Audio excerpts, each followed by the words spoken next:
Welcome to Inside News. This is Shekina. Let's get into the latest national updates.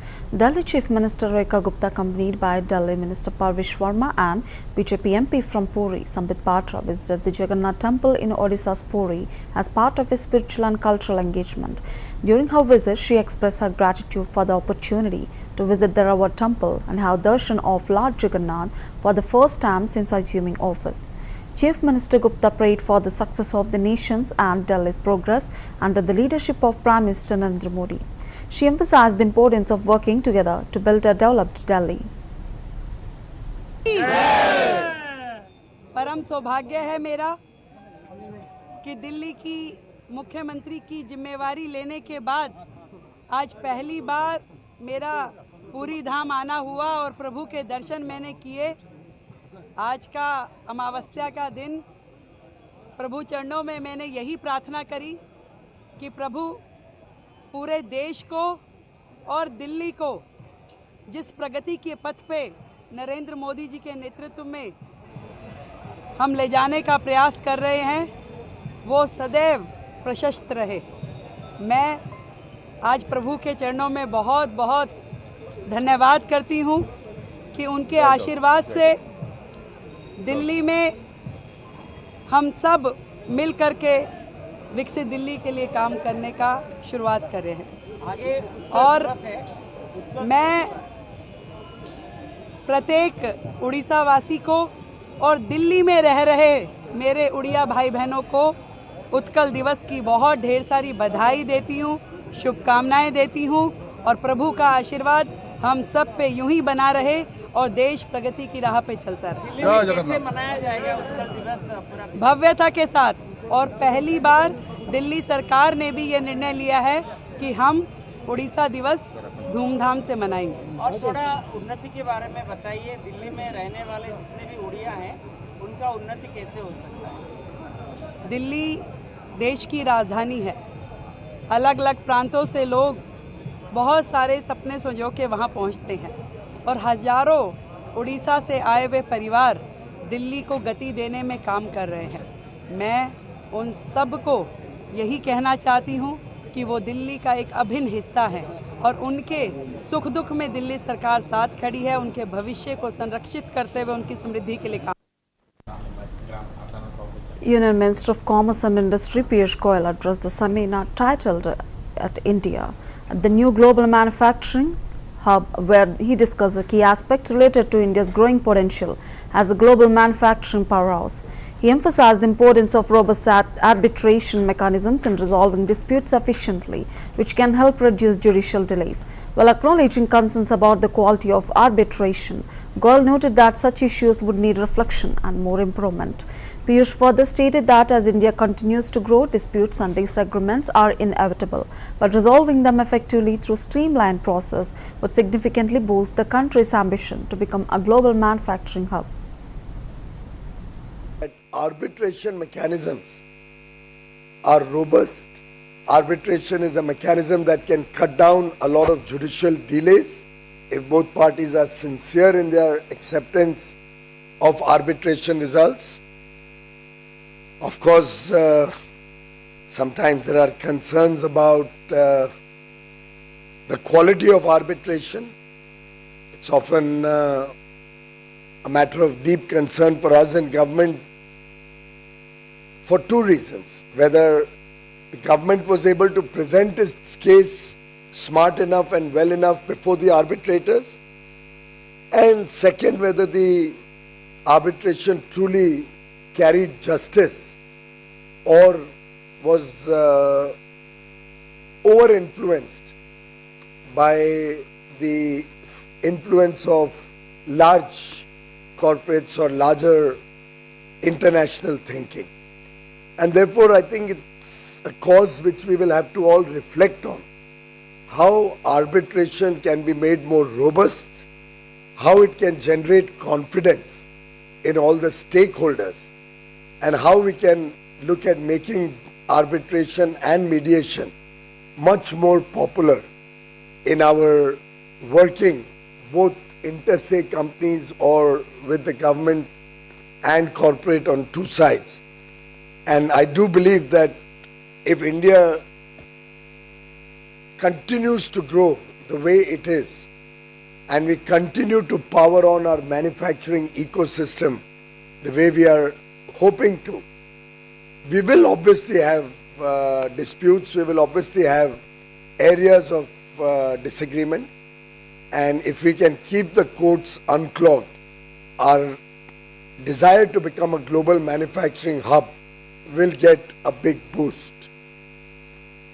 India offers to the world as an investment destination, as a country to trade with, 4 or 5 very significant advantages. But the biggest one of them all is democracy. The fact that we are a country that respects the rule of law, the fact that we have a very vibrant media, a very, very strong judicial oversight on the working of the government, on the working of every policy that we frame, the fact that everybody is assured of justice at the end of the day, and everybody has a right to national treatment, equal treatment before the law, and the judiciary is there to protect everybody's interest, is something that is very important, that arbitration mechanisms are robust. Arbitration is a mechanism that can cut down a lot of judicial delays if both parties are sincere in their acceptance of arbitration results. Of course, sometimes there are concerns about the quality of arbitration. It's often a matter of deep concern for us in government for 2 reasons. Union Minister Prahlad Joshi welcomed the decision of the High Court, stating that the government does not wish to engage in disputes with hotels and restaurants. He emphasized the importance of adhering to the guidelines set by the Central Consumer Protection Authority (CCPA). He further highlighted that the government's priorities remain ease of doing business, consumer care, and protecting consumer interests. AI and Federation of Hotel and Restaurant Association of India ये Delhi high court में हमारे guideline के खिलाफ एक case file की थी। उसके अनुसार तो लंबा समय तक हमारा आर्ग्यूमेंट चलते रहे। प्रोएक्टिवली हमने स्टैंड लेते हुए बहुत ही कन्विंसिंग आर्ग्यूमेंट हम हाई कोर्ट के सामने हमारे डिपार्टमेंट के द्वारा रखा। इसके कारण आज हाई कोर्ट का जजमेंट आया है। जो सीसीपीए गाइडलाइन जो है,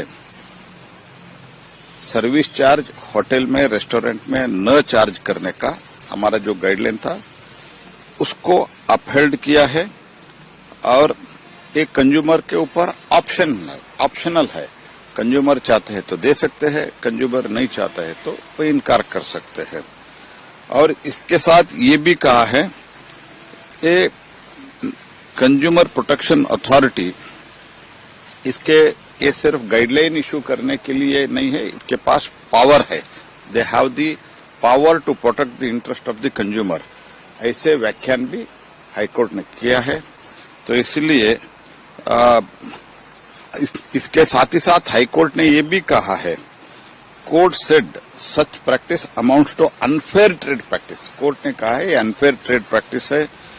ये भी माननीय उच्च न्यायालय ने बताया है। और इसके बाद जो कंज्यूमर्स होटल के सर्विस के लिए सर्विस चार्ज देना या न देना उनका ऑप्शनल है। मैं हाईकोर्ट का इस निर्णय का स्वागत करता हूं। तो सर आगे अगर कोई रेस्टोरेंट इस रूल का वायलेशन करता है तो सीसीपीए उस पर एक्शन ले सकता है? अगर कोई कंप्लेंट करते हैं तो हम जरूर एक्शन लेते हैं। और मैं भी सभी रेस्टोरेंट और होटल्स को ये भी मैं कहना चाहता हूं, हम एक डिस्प्यूट में पड़ना नहीं चाहते हैं। तो ये जो सीसीपीए बहुत सोच समझकर कंप्लेंट के आधार पर एक गाइडलाइन जो निकाला था उसको पालन करो। ऐसे तो बड़े बड़े होटल में तो जो लोग जाते हैं वो तो टिप्स, सर्विस चार्ज ऐसे कुछ देते ही देते हैं।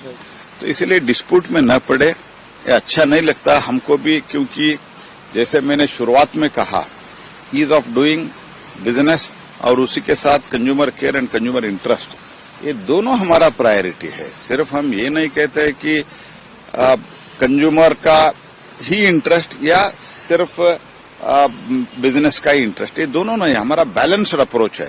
लेकिन जब कंज्यूमर का राइट वायोलेशन होता है उस टाइम भारत सरकार इसमें सख्त से कार्रवाई करते हैं। ये तो हमने इस Leaders in Odisha paid their respects to Devendra Pradhan, the father of Union Minister Dharmendra Pradhan, at his residence in Bhubaneswar. Yoga Guru Ramdev remarked, "Life and death are eternal. We remember Devendra Pradhan today, who brought the feeling of nationalism among the people of Odisha. He had a great personality." BJP leader Manoj Tiwari also paid tribute, stating that he made a big contribution in the country's and Odisha's politics. Several leaders have paid tributes to him and they have also arrived there. स्मरण करने, श्रद्धांजलि देने के लिए उपस्थित हुए हैं। पूज्य महाराज श्री ने जो भी विषय रखा है उसके साथ हम अपने आप को पूरी तरीके से जोड़ते हैं और धर्मेंद्र जी उनके कार्यों को, विषयों को, विचारों को बहुत आगे बढ़ा रहे हैं और मुझे लगता है कि ये पूरे परिवार को ये शोक को सहन करने की शक्ति परमात्मा प्रदान करे और जो कार्य और जो पार्टी का विचार स्वर्गीय देवेंद्र प्रधान जी ने उड़ीसा में जो किया था, लगाया था, आज भारतीय जनता पार्टी की उसी परिश्रम के कारण सरकार है और लोगों में जन कल्याण भावना की वृद्धि हो, यही सच्ची श्रद्धांजलि है। मैं पुनः अपनी तरफ से और पूज्य महाराज श्री के वचनों के साथ जोड़ता हुआ अपनी श्रद्धांजलि अर्पित करता हूं। भगवान के विधान के अनुरूप जहाँ जीवन शाश्वत है वही मृत्यु भी शाश्वत है। इस शाश्वत प्रवाह में जीवन को स्वेन क्रतुना संवदेता कुर्वन्यवेह कर्माणि जिजी विच्छेद क्षतं समाह कीर्तिर्यस्य सजीवति। इन वेद के शाश्वत उद्घोषों को जिन्होंने अपने कर्म और जीवन के द्वारा चरितार्थ किया और ओडिशा प्रांत के गांव-गांव तक, जन-जन तक, व्यक्ति-व्यक्ति तक राष्ट्रवाद और अपने सांस्कृतिक संवाद को लेकर के गए और आज केवल संघ का विचार, बीजेपी का विचार, राष्ट्रवाद का विचार, स्वदेशी का विचार के ही वो संवाहक नहीं थे। एक आदर्श व्यक्तित्व, एक बात प्रबुद्ध डॉक्टर होने के साथ साथ उनके वाणी में, व्यवहार में, आचरण में जो तेजस्विता थी, जो विनय थी और लाखों लोगों को कार्यकर्ताओं के रूप में खड़ा किया और राष्ट्रीय स्तर पर फिर बीजेपी ने भी जो उत्तरदायित्व दिया। श्रद्धेय वाजपेयी जी के साथ हमारा गहरा आत्मिक संबंध रहा और चतुर्भुज योजना पूरे भारत को जोड़ने का जो आज पूरा विस्तार हम देख रहे हैं नेशनल हाईवेज का, उसके भी आधारशिला जिन्होंने रखी।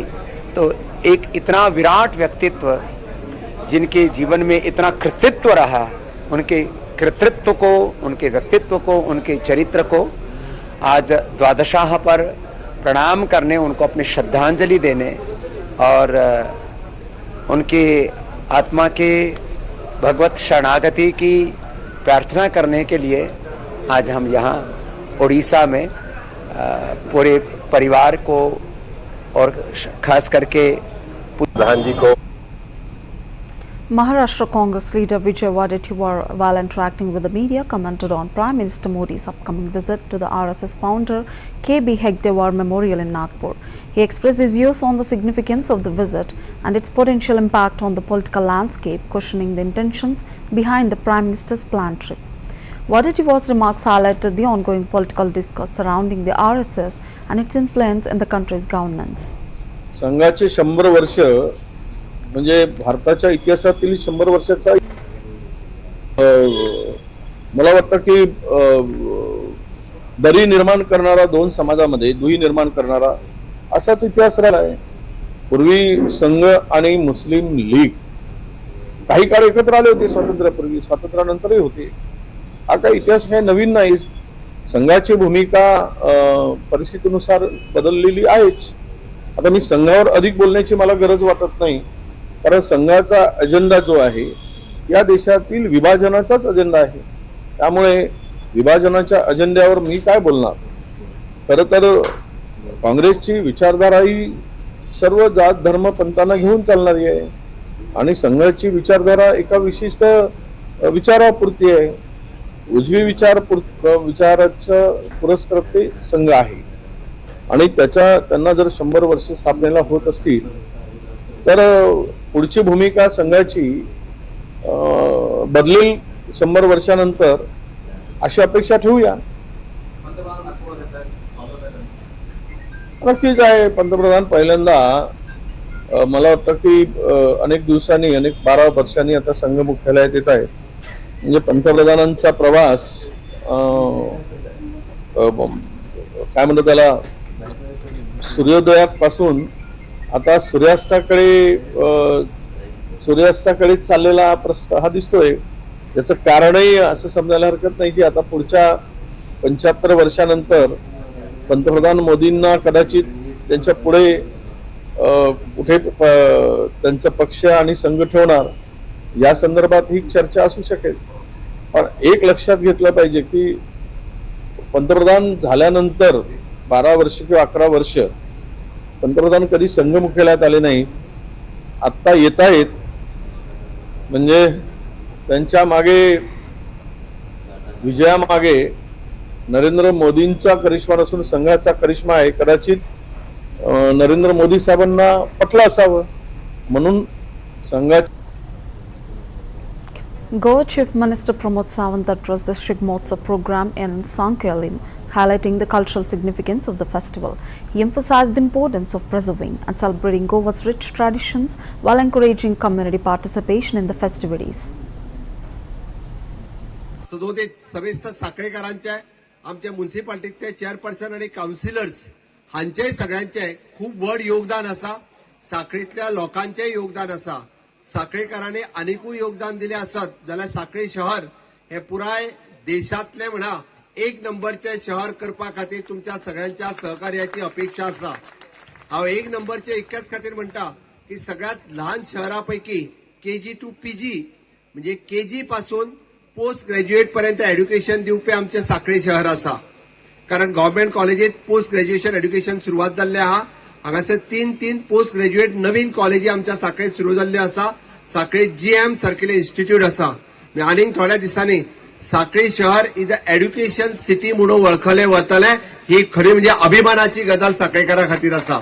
ज्या शहरात नर्सिंग कॉलेज आसा, फिजिओथेरपी कॉलेज आसा, GIM कॉलेज आसा, ग्रॅज्युएट कॉलेज आसा आणि कालांतरान म्हणजे आम्ही म्हणटा की bachelor of naturopathy, yogic science आणि फार्मास्युटिकल कॉलेज ह्यो जेन्ना साखळीत सुरवात जाता साखळेकरां खातीर अभिमानाची गजाल आसा.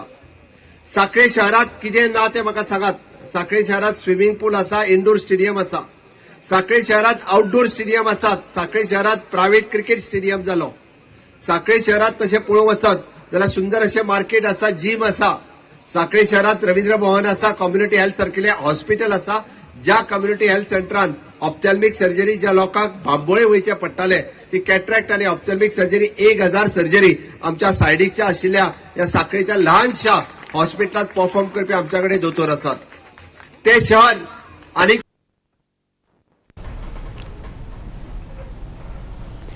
In Shillong, Meghalaya, some Chief Minister Himanta Biswa Sharma remarked on the passing out parade of 62 DSP probationers from Assam Police and 8 from Mizoram Police. He noted that the officers had undergone rigorous professional training program over the past year and expressed confidence that their induction would further strengthen the police forces of both states.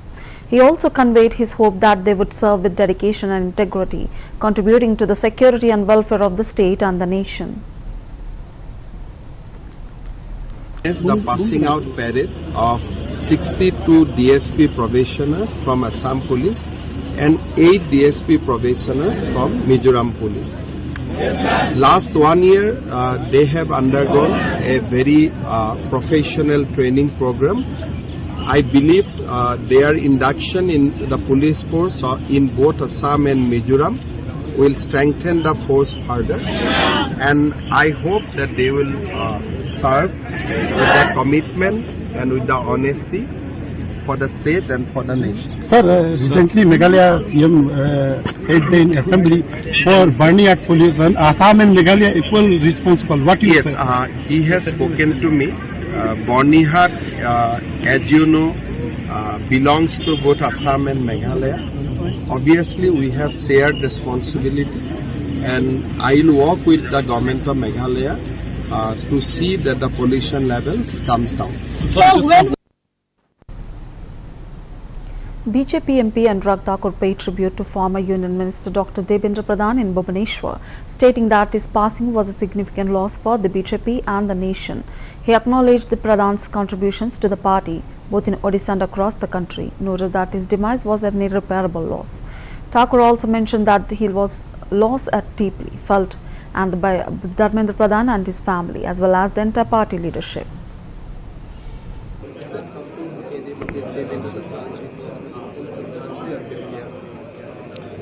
Bharatiya Janata party ने एक वरिष्ठ नेता को खोया है, जिन्होंने न केवल ओडिशा बल्कि पूरे देश में भारतीय जनता पार्टी के लिए बहुत काम किया।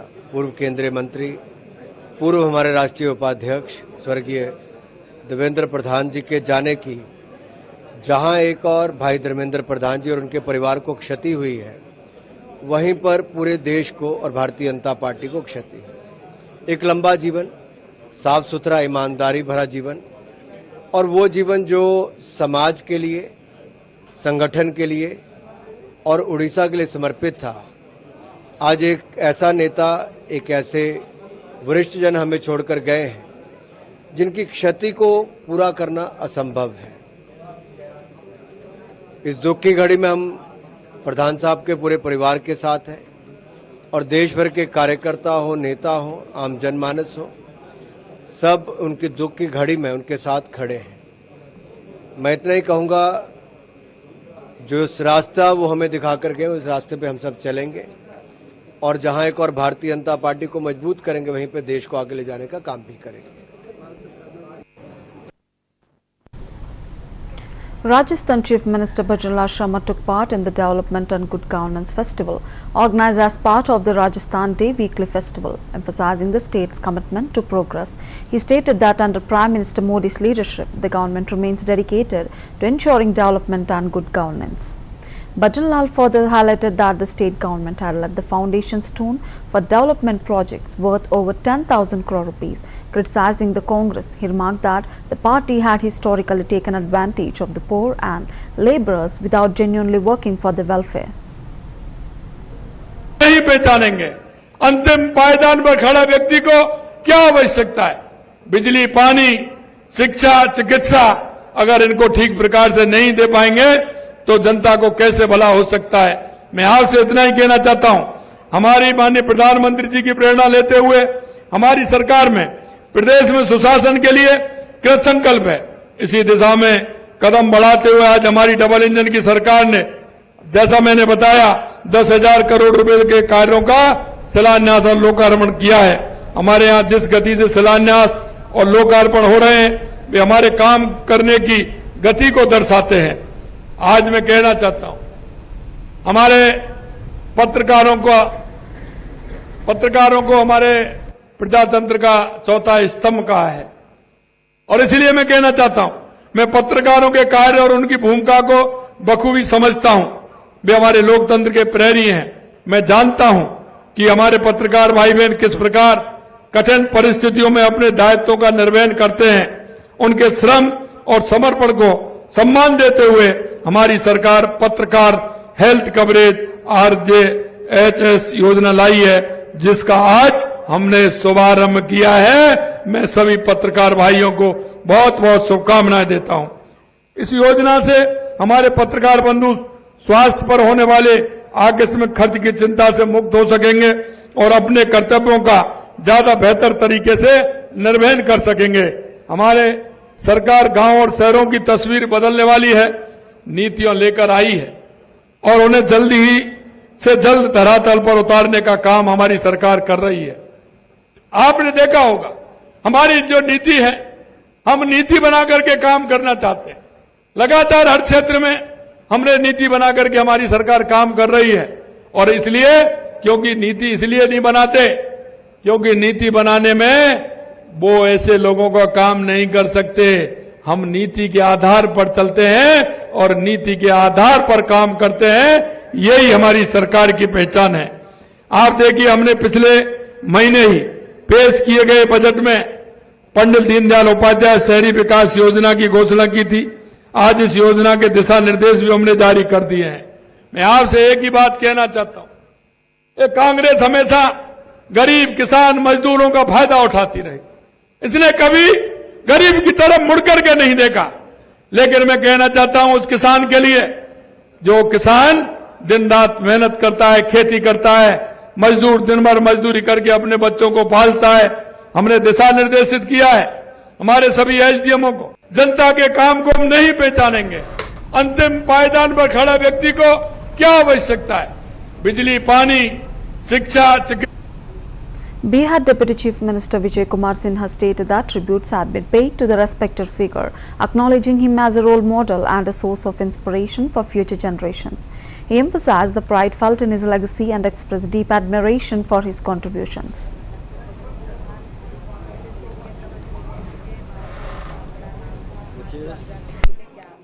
आज श्रद्धांजलि अर्पित करने हम लोग आए हैं। ये अपने बिहार और उड़ीसा एक परिवार की तरह संयुक्त, बिहार का ही अंग था। बंगाल के अंदर ही तीनों आते थे। बंगाल से अलग होकर के बिहार और उड़ीसा साथ थे। और श्रद्धेय कैलाशपति मिश्रा जी का ये कार्यक्षेत्र रहा है, उड़ीसा और बिहार। और आज डॉक्टर देवेंद्र प्रधान जी को श्रद्धेय कैलाशपति मिश्रा जी अपने विचार परिवार के लोगों को किस तरह से पार्टी में लाकर स्थापित किए। सांसद भी रहे, केंद्रीय मंत्री भी रहे और एक अच्छे आदर्श आने वाले पीढ़ी को प्रेरणा देने का ये लोग एक माध्यम बने। और हम नमन करते हैं, अपने ऐसी विरासत पर गर्व करते हैं। इस तरह के लोग आज भी बिहार के काफी संख्या में लोग आए हैं। और लगता है कि हम लोग अपने परिवार के बीच में, क्योंकि दोनों तो बिहार और उड़ीसा बंगाल दोनों का स्वभाव प्रकृति एक समान है। और आज यहाँ आकर के ऐसे महान विभूति के चरणों में श्रद्धा सुमन अर्पित हम लोग किए हैं। Tumakuru SP Ashok KV stated that MLC Rajendra Rajanna visited his office to report a life threat against him. The SP confirmed that the complaint was received and Rajanna was advised to file it at the local police station for legal action. Following this, Rajanna proceeded to the police station where his complaint, including the names of 5 individuals, would be officially registered under the relevant sections. Additionally, he submitted a pen drive containing an alleged audio call recording related to the threat. The authorities will review the contents and take appropriate action based on the findings. Threat to him. So we took the complaint and I also directed him to go to the local police station to give the complaint for criminal action. So he went to the police station. So whatever the complaint he gives, we will take that complaint and we will register in the concerned sections, under concerned sections, and we will take action on that. Sir, how many reports? So he gave me a complaint in which he named 5. But whatever he gives in the police station, accordingly we will take the complaint and we will register it. So it is not yet sure what he gives in the police station. So whatever he gives, we will take the complaint. So what are the technical evidences? So along with his complaint. Well, that's a wrap for Inside News. Keep watching CVR English.